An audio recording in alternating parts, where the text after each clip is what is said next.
அவர்களினுடைய பணியாளர்களை, அடிமைகளை ஏதோ ஒரு வார்த்தையை சொல்லி சபிக்கிறாங்க.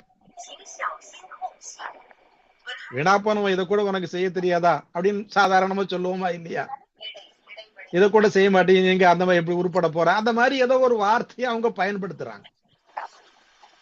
அவங்க அந்த வார்த்தையை சொல்லவும் ரசூல் ஸல்லல்லாஹு அலைஹி வஸல்லம் அந்த இடத்தை கிராஸ் பண்ணவும் கரெக்டா இருக்கு. அபூபக்கர் ரலியல்லாஹுனுடைய வாயிலிருந்து இந்த வார்த்தையை கேட்ட உடனே ஹஜரத் ரசூல் ஸல்லல்லாஹு அலைஹி வஸல்லம் அபூபக்கர் ரலியல்லாஹு இருந்து முகத்தை இந்த பக்கம் திருப்பிக்கிட்டு சொல்றாங்க, லஆனீன வஸ்ஸித்தீகீன கல்லா வரப்பில் கஅபா. அல்லாஹ்வின் மீது சத்தியமாக சொல்றேன், அபூபக்கரே உன் பேரு சித்தீக். அபூபக்கர் சித்திக்னு தான் நம்ம சொல்றோம்.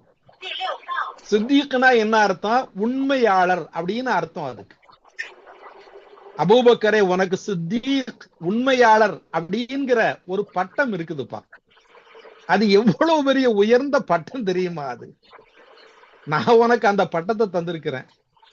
அல்லாஹ்வுக்கு நீ ரொம்ப நெருக்கமான ஒரு அந்தஸ்துல இருக்கக்கூடியவர்.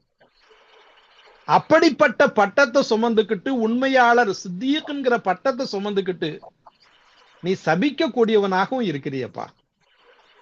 அல்லாஹ்வுக்கு பிடிச்சமான ஒருத்தர் சபிக்க கூடியவராக எப்படி இருப்பாரு? ரெண்டு ஒருத்தர்கிட்ட எப்படிப்பா இருக்க முடியும்?